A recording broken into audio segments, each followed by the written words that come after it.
Hi, I'm Regina Campbell, the host of The Legal Zone. Today's podcast is being brought to you by TCLG, and today we're going to be talking about launching as a woman founder. What no one talks about.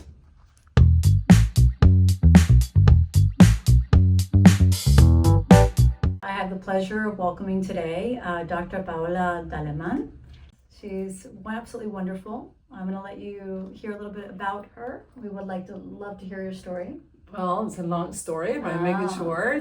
I'm a physician. I was born in Colombia. I did my medical school in Colombia, but I finished it in Montreal, Canada. And then I did my residency in New York. I did a residency in pediatrics and adolescent medicine, and I practiced that for a good 15 years. But in 2019, I was one of those physicians who needed to kind of reinvent the career, and I started looking for other options. So now I am a physician that does lifestyle medicine based on the 6 pillars of well-being, and I think any human of any age will benefit from that. So I'm a lifestyle medicine. I'm also board certified in obesity. I'm menopause society certified as well. And this is what I do. I'll take care of the metabolic health of individuals in general. But talking about women, women's health, it is my passion. And I guess this is why I'm here as a guest of Regina Campbell. Yes. We thought it was very special, particularly for Women's Month. We celebrate all women, and of course, and everybody in life. But this is a special month. We want to talk to women about the different trials and tribulations that we go through, which of course includes health, your lives, your careers, everything. So I thought, what a great perspective. Talk to us a little bit about how you started, because you have a company. I mean, you still have a business. I had to, yes. So in that process of reinventing medicine again, and I had to go back into our generation. Yes. When we finish high school, especially we come from families that our parents pushed to be highly academic, and so obviously I was born in Colombia, so the United States is not my country, so here I am. I'm in a different country, in a different environment, but I came from a very academic environment. My parents were very solid about how far my sister and I we could go academically wise, educationally wise. So what happened back in 1970s and 80s is the big prestigious careers, right? So either you were a lawyer, you were a doctor, you were an engineer, those are the careers that they were attracting most of us. Yes. There was nothing accessible apart of that it wouldn't impress our parents or society. Yes. And it was only unidimensional way to go. So this is when I go through the whole process of years of studying and burning my eyelashes, reading books, and through all this process, I was very happy with the career that I picked, but we forgot a few things in the process, which is I'm a woman. Yes. And despite that we are a Generation X, we are not the boomers, where they were a little bit more restricted for the gender. The world was a little bit more open. I still came from a third world country where maybe it was a little behind in regards to the United States, but I wanted to be trained here. Still, I was a woman. Second, a career where it was mainly dominated by men. And third, a little bit restricted and limited by a system. So the system changed drastically through all these decades in medicine, and we all, healthcare providers, can see that, the patients can see that. So in the process of reinventing myself as a physician, I knew that the only way would be being an entrepreneur and doing my private practice and doing the service to my patients my way, no specific systems being on top of me. So that comes like a dream. I can imagine. I knew it was a lot to do, but God, I did underestimate it. Like absolutely, I underestimated the path of an entrepreneur. Yes. Today, I say, I will do 10 medical schools, but entrepreneurship, which is the university of life, yes, it is an amazing path for any human, and it requires a lot of courage, and it requires a lot of intention and motivation. And this is where I am right now. And yes, I don't know what is your next question about entrepreneurship, but I can go on and on about this. So I think when the thing is, you're pointing out where I'm going and what I've seen also. I'm Generation X.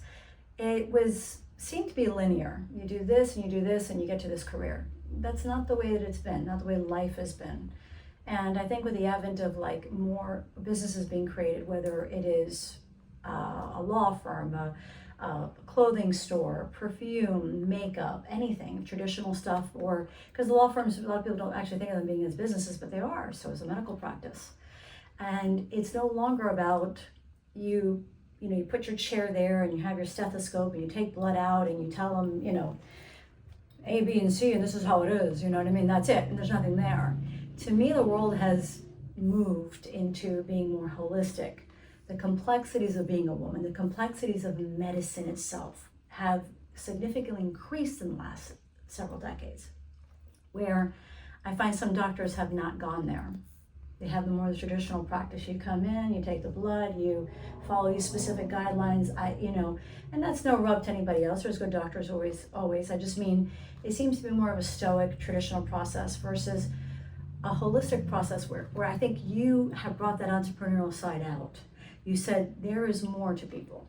There is more to someone's health. There's more to understanding the dynamics so that we can make even our lives better. And I think that is where your entrepreneurial side was probably very tough to get out of your shell for the medical world, so to speak, right? It was like I didn't have an option. I didn't expect it, but I didn't have an option. I said, I'm the doctor. It's easy for me. I know what I know. I just gonna put it together and give the service. Well, that book of entrepreneurship, my medical knowledge was not even the first chapter. I think is the introduction, the two first pages of introduction. Yes. Everything else behind the scenes to create a business that indeed is going to deliver to perfection your service requires so many other factors that I wasn't trained for, that I didn't spend 10 seconds of my life on how to deal with the financial part or how to deal with the marketing part, and especially now in this world with social media. Yeah. Social media for me was like, this is cheesy, I'm not gonna do that, but guess what? Is the only way you can finish approaching a lot of people at the same time. And I'm learning, this is all taught by our children, that they are like the Gen Zs, that is like, be natural, be authentic, and pass the message. And this is when social media, I think, is very, very beneficial for us, like me as a doctor at least, because a decade ago, Dr. Google was really taking most of my time while I'm cleaning the noise that patients were bringing to my table. Yes. So, but now I'm starting to understand, and I wanted to talk about adaptation. And this is what I think, as a woman and as a type A personality, like we are, as someone that we are doing careers that in somehow I don't want to word the use prestige, because really it's not about prestige. It's about more of how much effort requires, and it's an effort beyond the books. It's an effort of proving yourself. It's an effort of fighting your imposter syndrome. It's an effort of explaining your counterpart male that you are as capable as they are. So in all this process, I not only built up myself like an armor, but I forgot the little details. And this is what entrepreneurship is showing me. It's showing me my weaknesses before it shows me my strengths. But I'm enjoying the process. Yeah. I am. I'm free. Yes. So I mean, I was an entrepreneur since I was very young. Actually, before I became a lawyer, I had 4 businesses. Beforehand, decided to go to law school later. And in every business I've ever done, including a law firm, it is literally, cutting your teeth, banging your face against the floor, falling, tripping, getting back up again, assuming you have no idea what you're doing, and then realizing, wow, I got that right. Oh wait, I can learn it's from this way. Oh, this is why this doesn't work. But there's no explanation. There's no one there to explain it to you, and the market changes so fast, and whether it's with competition or new technology comes out or new concepts come out, new things that arrive in court systems or with the medical field, I'm sure new knowledge that is known. How do you seize that? How do you change it? How do you get people to realize that you're on top of that? It's very hard. There's not like a little book that says she is number 1 in this or has this information you don't come across. The only way you kind of do sometimes is through social media and through videos and seeing people, seeing you, that authenticity, what you bring that is very different from anybody else. But what you guys see in camera, you have no idea what's going on behind the scenes. The sweat, blood, and you know, And tears, yes, you know. And I can tell you from my clients, from my prior history and experience with companies building them and selling them off, and having my law firm and clients I represent, there is not one client that hasn't bled for their company. And that stresses every day and night and wonders, Regina, did I do that right? Did I do that wrong? Why did this happen? Why did this? And they question themselves, and they have imposter syndrome. And I have yet to meet a successful person that is successful and that continues to have success that it doesn't have that syndrome. I think there's something about it. And I can't, oh my God, I did this with this first company. I can never do this again. It was luck. It was luck how I fell into that. Yes. No, I think they forgot the 15-hour days. They forgot how they believed in themselves, and they made a distinction, and they did it differently from everybody else. That's why they stood out. But here they could have created a $100 million company, and they're still questioning themselves. They could have created a whole new product. Oh, never do it again. It must have been luck. You know, so I think imposter syndrome, although it's very hard on oneself because you doubt yourself and you wonder and you'll never do it, but there's a part of that has an anxiety to it that says, no, you know what, I'm gonna figure this out again. No, I'm not gonna stop here. My determination, my perfectionism, in some ways that can be good and bad, leading out to burnout sometimes. We'll talk about that in a moment. But it's you kind of saying to yourself, oh, I can't. But you can, because you've already done it. So why should you doubt that ever, right? Correct. So when you feel that, like, what gets you through that? What is, not just from a health point of view, but as a woman, as a person, what gets you through that to push through? Yes. It's a complex question. Is this a personality trait? Yes. Is someone who is more of an overachiever or an achiever? Or is someone who has so much insight that understands that you are able to do the impossible if you believe in it, right? So it's like these false beliefs that we put in our mind, and then once we believe it, we do it. Like that's it, we're doing it. And you put your head down. Yeah, I think it's a lot, the impossible thing, but I want that, and I want to... Yeah, it's like elite athletes actually are trained for that, right? They can visualize exactly what they are about to do in a perfection way, and they are able to achieve it. That's one thing that is making us evolve a lot on how much we're able to perform, how much, like 30 years ago, we used to say only 10% of our brain is really working their capacity.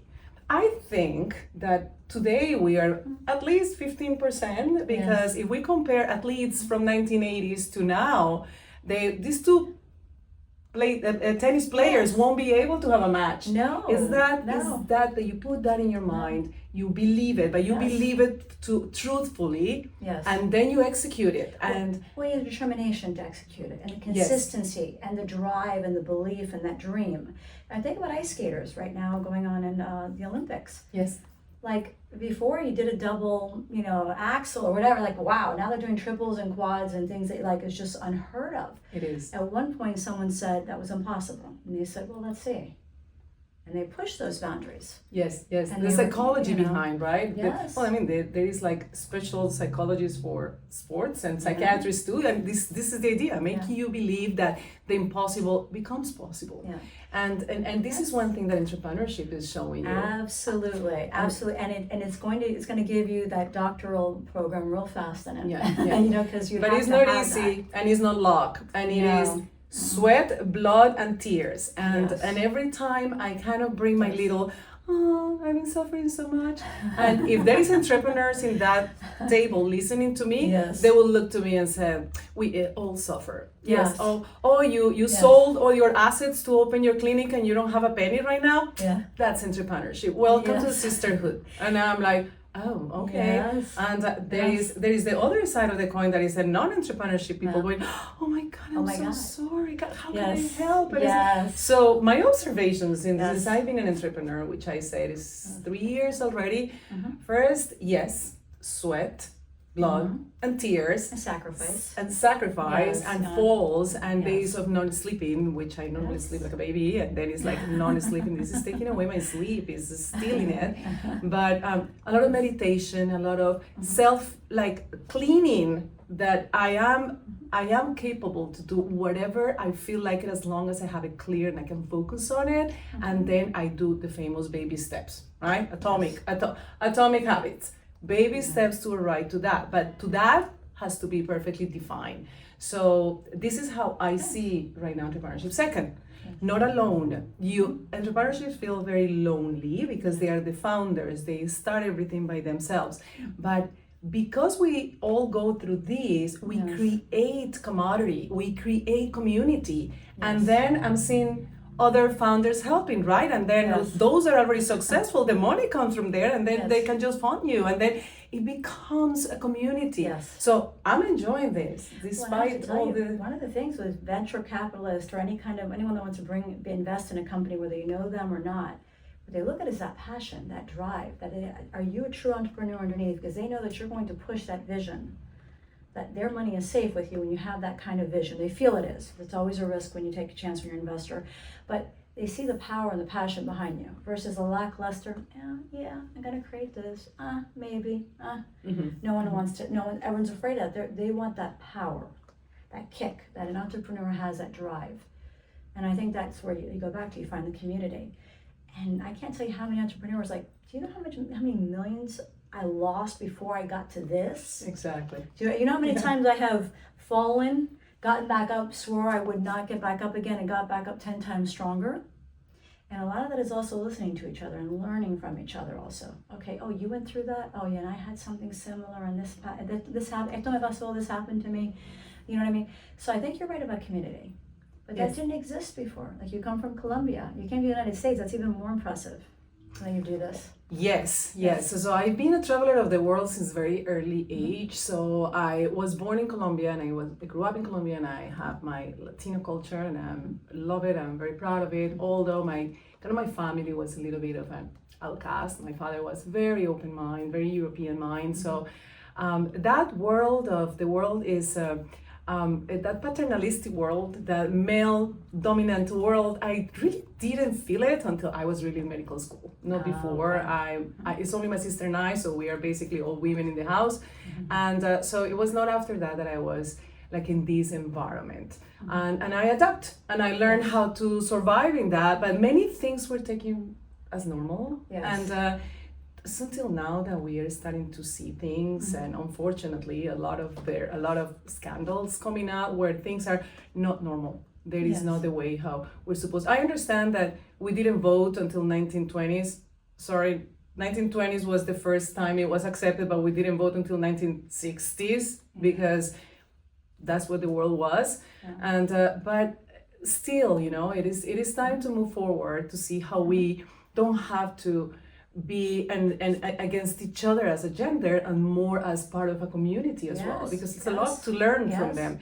Now there is the biology behind, and it's very important. So we're still in the process, and our evolution biology hasn't caught us up yet on where we can see each other as equal, because we are. So we are. So it's just we think different, but as many other personalities think different.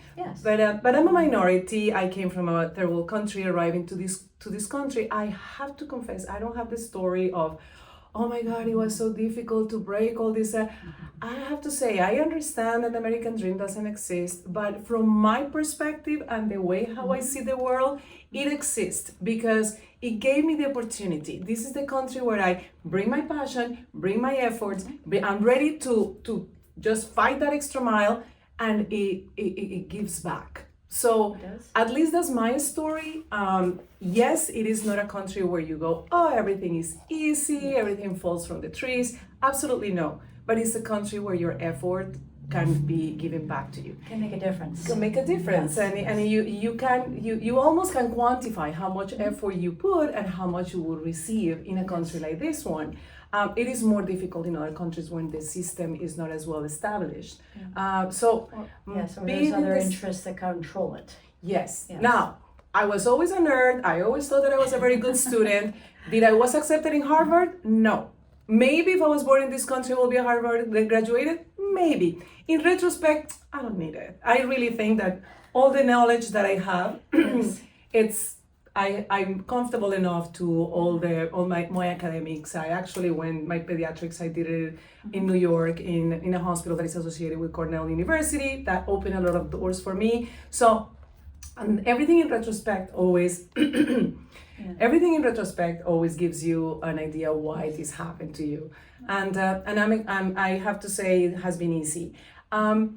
More complicated to open a bank account? Absolutely yes, but there is always ways to do it.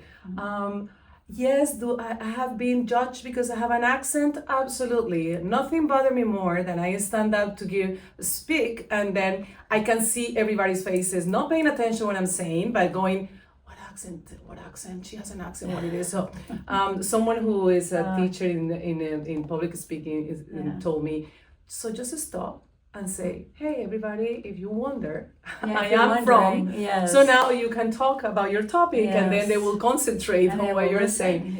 But all this is imposter syndrome. At the end, this is all imposter syndrome. I felt welcome. I think again, I don't want to say the word lucky. I think I'm a person that is it's open, it's authentic, and people can relate to that. I adapt. I work in Oregon in a very conservative place and in a very conservative religious place. Still, I felt very welcome there too. Never felt out of space there, out of place.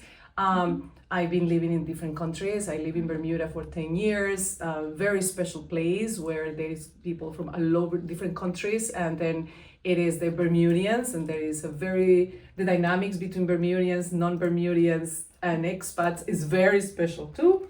I adapt to that as well, so I always felt that I was welcome and part of the community, but it has to come from you, from that within. community. It has to put, yeah.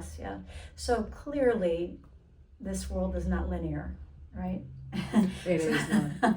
So you don't just go to school and then you go to this office and you go here. My experiences are the same too. I don't find most people's experiences to be linear. People, in the past, you might go to school, you get a degree, and you're in a job for 30 years.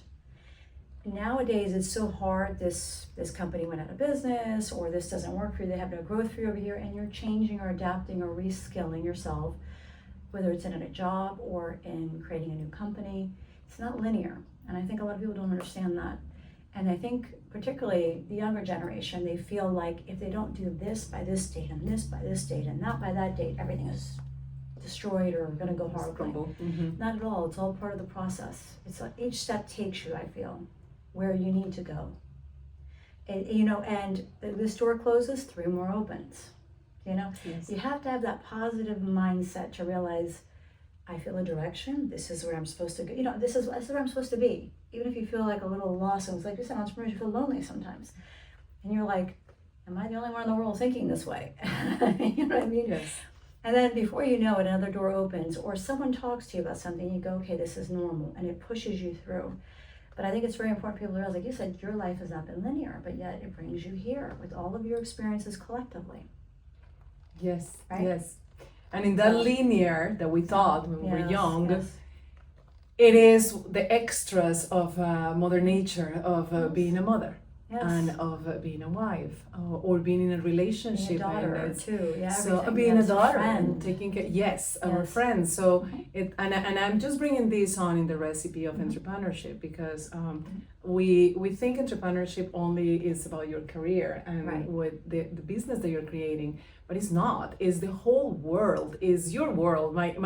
My company, I consider that like really I identify myself with my company. When normally I teach even my kids, don't identify yourself with what you do in life. You have to identify as what human you are, and what you do is just extra. But my company is who I am because I am bringing in my soul in it.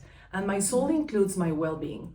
So once I'm an entrepreneur and you say, I have to take care of myself, because talking about sweat, tears, and blood, there is the burnout factor. Hard on the body, hard on the mind. And I don't want to go to medical, but burnout is a reality. It's not something that the millennials invented and just to take some PTO. It is a reality. It is something that we take serious in medicine. It is a diagnosis. It is the body shutting down for so much trauma, and trauma being defined of something that it is expelling your sympathetic system to toxic levels for so long in a chronic way that the rest of your system starts shutting down to protect you, and you are burnout. Some people it's obvious, some people it's not obvious. The more you're in denial, the more you are an overachiever, the more you're a type A, you are almost going to close that door and say, I am not burnout. But there is some signs, and yes, there is like mild burnout and there is like very severe burnout. Obviously, it's a process. But it happens in entrepreneurship, and it happens in that process of trying to achieve those goals that you have. It happens in that process of falling, Yes. and that failing is part of the entrepreneurship, and we understand all that. But is with all these open wounds, it's not until they close and they are scars and you say, oh, okay, now I'm tougher, now I have a callus on. But in that process, of course, you burn out. You lose faith. You lose faith on yourself. You're passionate. Even if you're passionate, it just is gonna go down. That passion on you. Me moving my hands and my tone goes down. I vibrate lower. That's part of maybe going a little bit into my burnout. So I have to accept that I'm still a human. Yes. And even if I'm an entrepreneur and I feel free and I feel that I'm free to take my decisions, I still have to take care of myself. And to take care of myself, I have to put the time apart. Yes. And recognize which ones are my weaknesses myself. And particularly, kind of talking about Women's Month, Women's Health too. We have entrepreneurs come at different times. So some people that decide to open up businesses and become an entrepreneur a little bit later, in their 40s or their 50s. Some people do it in their 20s and their 30s. And there's different demands on your life at the time. If you're younger, you might be trying to have children at the same time. So if a project is not doing well or failing, you have even more other responsibilities at the same time that this is happening and can't give it the same amount of attention. You can have ailing parents, you can have other things that are going on, marriages that, of course, if you're married, you have to attend to your partner too. They're not just going to go away for 3 or 4 years while you do your dream, so to speak, nor do you want them to. Hopefully they're a big part of your life and helping you and supporting you. But you also have to be reciprocal as well. It's not as if there can be no existence. So there's other poles in our lives, and one is that and health. And if we try to keep everything up at a 10 at all times, you're going to have physical ailments, mental challenges, depression, all these weird things are going to come out, right? So I think you need to take care of yourself. You need to eat well. You do need to exercise. You have to find all that time, because I do think it's part of actually a successful entrepreneur to have that element as well. It'll keep this. There's no point in you burning out like a star that basically there's nothing left at the end. Correct. You accomplish it or you're near accomplishing and you burn out. Yep. It doesn't make sense. Also, you're not going to enjoy what you built or be able to evolve it. So again, that balance. I think life purposely and is meant to limit. We're not computers, so we're not supposed to just keep going. You don't just become gas in us and we keep going. Basically, even equipment, even mechanical stuff requires replacement of parts. Correct. So I think that balance, you have to keep it there, because there's no point in accomplishing some of these dreams or trying to, and then you're fighting with your children all the time, or you're going through a divorce because of it, or other difficulties that are happening, or you're falling apart. You're having a mental breakdown. It's not going to help either. So that's why I thought it was so important I bring you on, not only for your experience as an entrepreneur, but also your background in health and lifestyle. Yes. She's also known as Dr. D. But honestly, I think she should be House, because she's really, she really, you say this hurts at 12 o'clock on a Thursday, and somehow she's figuring out what this weird thing is. So she is about the entire understanding, not just your body and what your blood tests say and what you think your history is and what your pain is. She's also observing you, your mannerisms, your behavior, what might be stressing you out, what's going on in your life. And you're looking at other elements too, outside of just a particular area of the body. You're looking at it holistically, Yes. which is, I think, is so absolutely incredibly unique, particularly in the medical field, and so needed. Yes. It's You really brought it up before, and I Yes. just didn't comment about the whole holistic medicine, which I think is where medicine should go. Period. Why we had to divide all these different medicines? Oh, I'm allopathic, I'm functional. Oh, I do East medicine. I'm an acupuncturist. Why don't we combine all these things and we see what is there, that it has some science and data behind? Absolutely, yes, evidence-based. That's who I am. But you know what is happening? Things that they don't need to be always written in an article. to really work for someone. As long as you do not harm, which is actually our principle of everything, it is okay to start exploring all these other different type of techniques or different type of healing ways, and not to be judgmental from our very doctor traditional medical background, and to meet the patient where they are. So yes, I am very holistic. It makes me a better person for myself. Better doctor. Obviously, it makes me a better doctor because Yes. I'm listening. And second, I'm not seeing the human as a physical body. I'm seeing the human as the whole Package. the whole Their soul, environment, their the whole mental- universe. From the DNA, which is your inside, all the way out to how is your spiritual life and how is the community that is surrounding you. Yes, and toxic substances. Yes, we do have. We're exposed to toxic environments. I try not to get stress about it, Yes. and about things that we can. I always divide things that we can control and things that we cannot control. Those that we can control, absolutely, let's put a hand on Yes. those.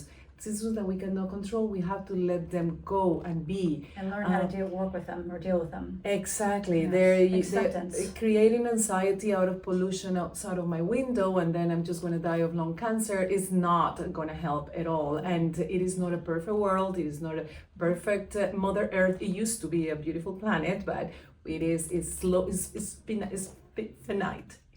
Finite. It's finite. Yes, it's finite. It's, Right. Its resources are finite. Are Its ability finite. is finite. It's not. Yes. It's happening, and Yeah. but we cannot get stuck into that specific to be anxious. So a holistic way to see medicine. I'm actually a very important financial advisor because I'm taking care of your health, and health is wealth, and it's actually the most important asset that you have. So.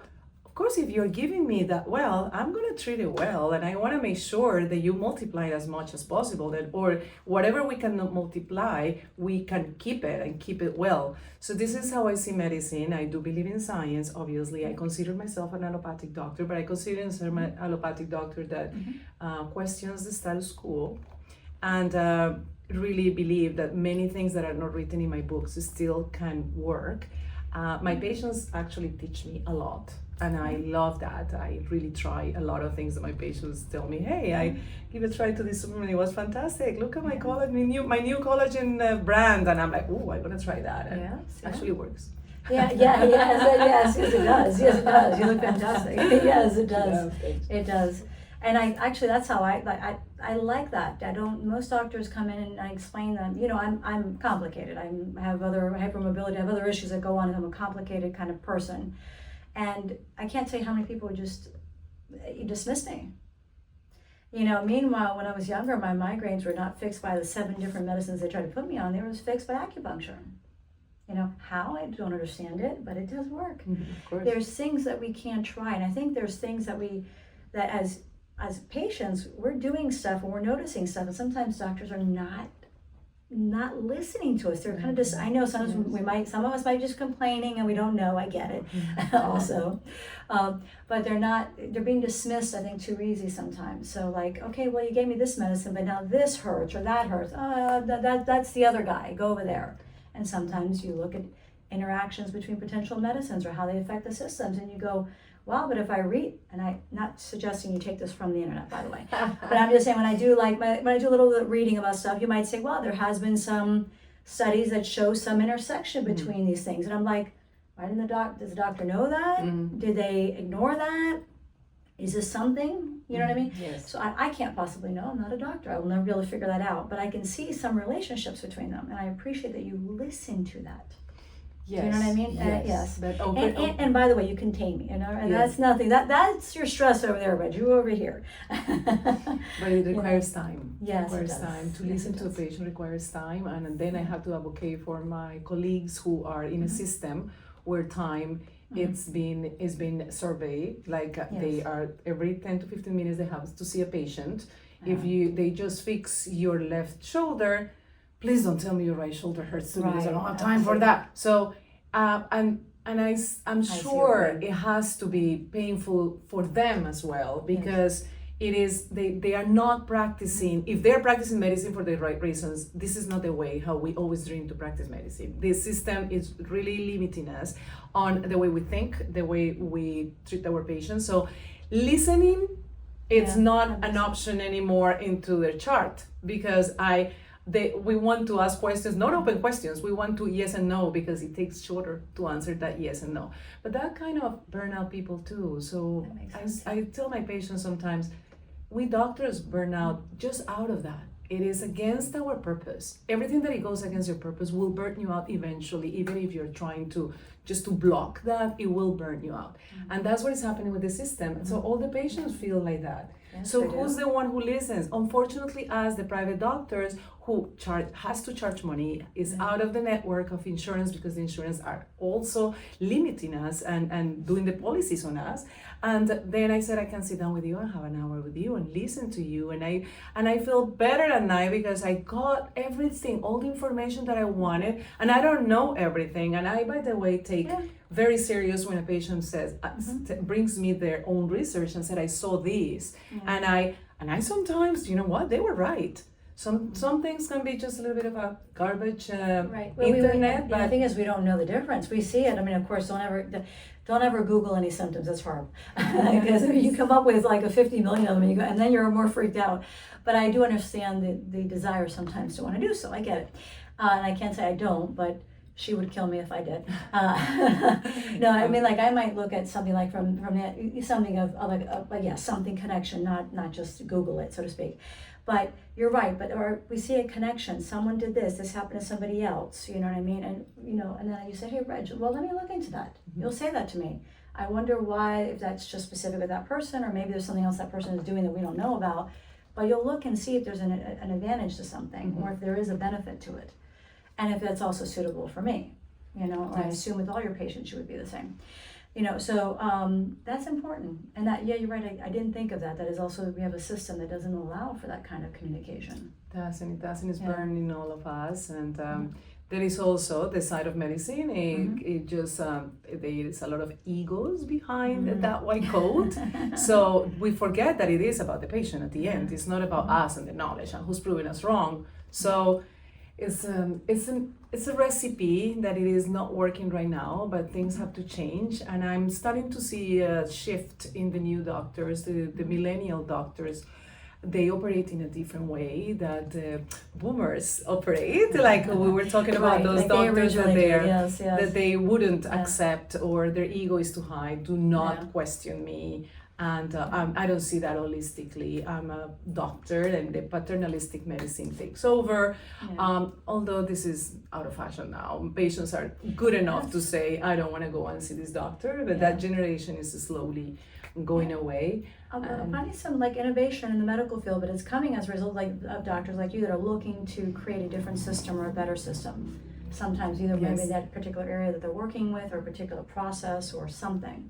I do see more of that innovation happening in medical. Yes. And I belong to a few groups of fantastic women. I belong to a group of women in medicine who all think like me. They were the ones introducing me to lifestyle medicine, and they were the ones showing me that the dream can come true, and that I could continue practicing medicine the way I love it. And because we women, between us, we just really pick ourselves from the floor and push each other to the right direction. And I also belong to a new group of women executive that they are all entrepreneurs. They've been already in entrepreneurship for the past 30 years, so they see me like I'm just an amateur. The baby amateur. The baby entrepreneur.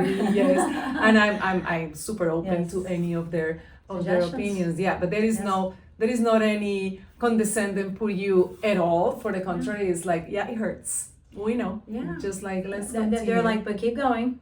And you're like, but there's a wall there. And they're like, keep going. You're going to go through the wall, and you're going to turn left, and you're like, huh? And sure enough, they were right. It just, obviously not physically going through a wall, but I mean, like they're saying, even if it looks like it's impossible, keep going. If that's where you feel, that's where your instincts are telling you, keep walking. And turn left or right or wherever it tells you to go from there. And sometimes that's the way that it has to be. You are often, you are creating a new path, and that's what entrepreneurship is. You're creating something that most of the time did not exist, and you're finding it. It's like exploration. It is. And the more innovative you are, the more your picture becomes reality and even more colorful, which is amazing because all this comes from the right brain, right? Is your brain, your artistic brain, your innovator brain, your brain that it has ideas, your brain that is very well developed when you're a kid because you can imagine and do and invent your games. So entrepreneur needs that right brain. Otherwise you are like a flat line. It's or if you don't create your niche, the things that everybody say, but what's your niche, or what's your why, and you need more juice, and I'm like, and I'm always questioning myself. And the last thing is that there is never an end point. It continues. It continues. Correct. It continues. So either you settle with that idea. That is going to be a never-ending walking ahead, or zigzag if you want it, because it's not a straight line. Exactly right. And it's a roller coaster. Yeah. It's not a straight line or zigzag in a flat. Is up and down. But you don't want to ride to a point unless this is your goal. You ride to a point and then you sail or you pass over, and then you maybe your dream is just to retire in Mallorca and that's rare. It's rare for entrepreneurs because even when they're retiring, somehow they're creating a business in Mallorca. Exactly. Like a little thing on the side in the stand, and you're like, "Wait, I thought you were retiring." And they're like, "Well, I'm just having a little bit of fun." The right brain doesn't want to retire. Yes. To them, it's not work at that point. You know what I mean? It's almost like if a painter will retire. A painter doesn't retire. A painter continues creating. A musician continues creating. They get purpose from doing that and continuing creating and accomplishing. You know. Exactly. Exactly. To all you women out there, on behalf of us as women as well, we're here. We're together. We're strong, and we celebrate you. We celebrate you. You're not alone. So, kind of been wrapping this up. I'd like to see if we can just have a couple of takeaways. What would be your 3 top tips to our audience? Yes, for my women out there on Women's Month. First and foremost, please take care of yourself. Don't forget about your well-being. Prioritize that. Don't let it go until it is too late. Burnout can have these little cues before you. It's not like you cannot go back from the burnout, but the more severe, the more it's going to take you in time and in effort.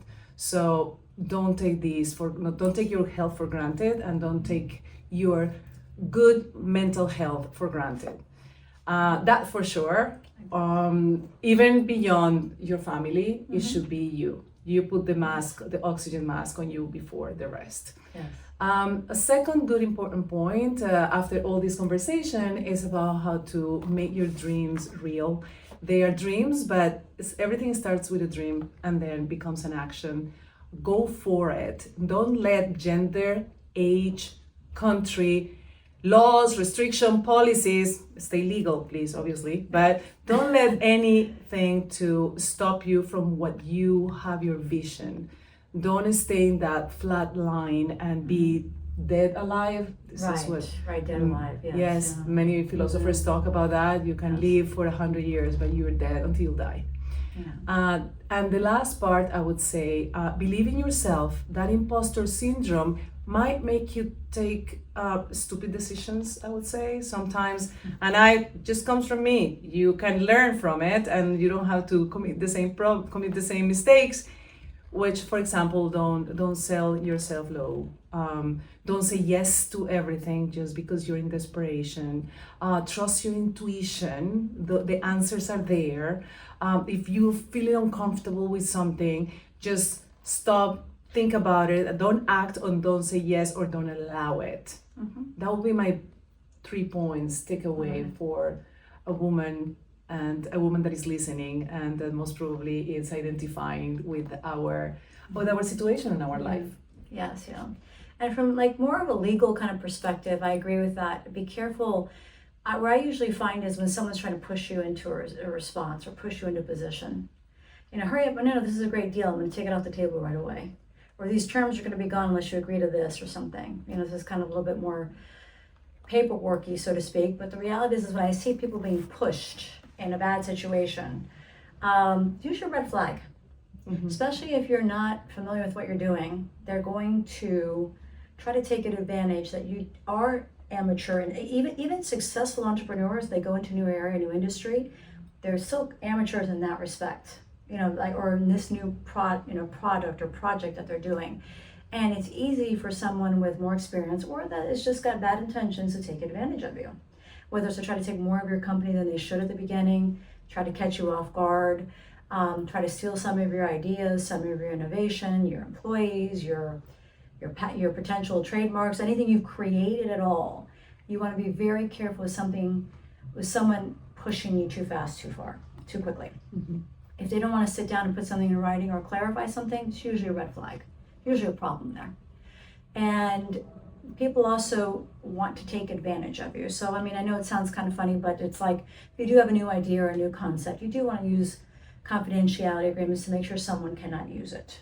Like use your idea when you're pitching it. You might be trying to pitch to someone to get them to be an employee to help you build your dream, or with an investor. Be careful, they have to sign a confidentiality agreement, because if they don't, they can steal your idea, or it becomes questionable where it rose from. Don't give away too much too fast, which is always a really hard thing, because when you're starting a business, you always have these capital problems, right? You're at the beginning, you're not making any money or revenue usually when you're building a service or building a product. So how do you scale? How do you get to market? How do you do marketing? You have no money. Okay, we have to raise capital. You usually start with family and friends first. Initial kind of investor rounds and stuff like that, raising capital. But as your business becomes more capital intense, and sometimes the growths are more like this, you got to be careful how you're funding that, whether it's through debt or equity, and what are the terms in which you're giving it away, because overall then you're giving away more control of the company, potentially losing your ability to be the founder, to see the visionary, to do certain things. And there's some people that are looking to just get out early. So they make a little bit of money and they want to put you in a bad spot and try to sell the company off before maybe it's fully ripe. You want to make sure people are aligned with you, your investors you let in, they're in line with your vision, not just a quick payday, or not to just churn you, sell you for scraps, so to speak. It's a little bit more kind of forceful, but that's the truth. And if your instincts are telling you something's wrong with this, you're probably right. Never let anybody else who belittle you or make you think you know less because you are a woman, or because you are young, or because I started very young and I got that a lot. And I would just smile at them and be like, yeah, don't care what you think, basically, as I'm being very polite and diplomatic. And I would just go on thinking the way I'm going to. Right or wrong. Sometimes I might make mistakes, but it's going to be my mistake to own, and I'm going to understand it better than someone pushing me into something or scaring me into something. So I think it's really important to believe in yourself. Now, it doesn't mean you don't listen and learn from people. You should.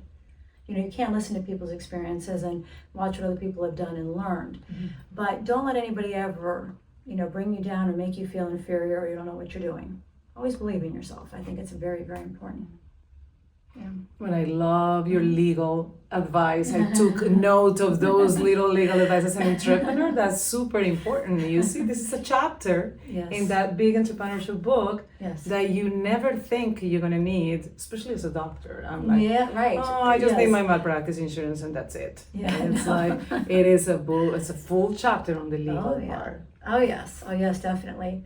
And that's hopefully these are some tips that can help you, and reach out to other professionals and other women. And that doesn't mean you don't reach out to men too, but know you're not alone, and you can learn so much in this world right now, and build a community, build people that are like you, and you will feed off each other and share from each other and make each other stronger. Yes, I think so. I love that. Yeah. What a beautiful conversation. Thank you. Thank you for having me. Of course I could have these conversations with you 100 times. Yes, and thank you for coming on the show. I'm so happy. It's such a pleasure to have you. Such a unique gift to have Dr. D, which I'm going to start calling Dr. House, but anyways, with us today. And hopefully this is our celebration to women everywhere in our past. We celebrate you. Our current, everywhere that have struggled and gone through so many things and that are doing very well and also happy. To our mothers, our sisters, our grandmothers, our sisters in general in this world, right? Not just by blood. No, exactly. We are there for you. Sisters out there. Yes, we're there for you. And we celebrate you this month. We celebrate women.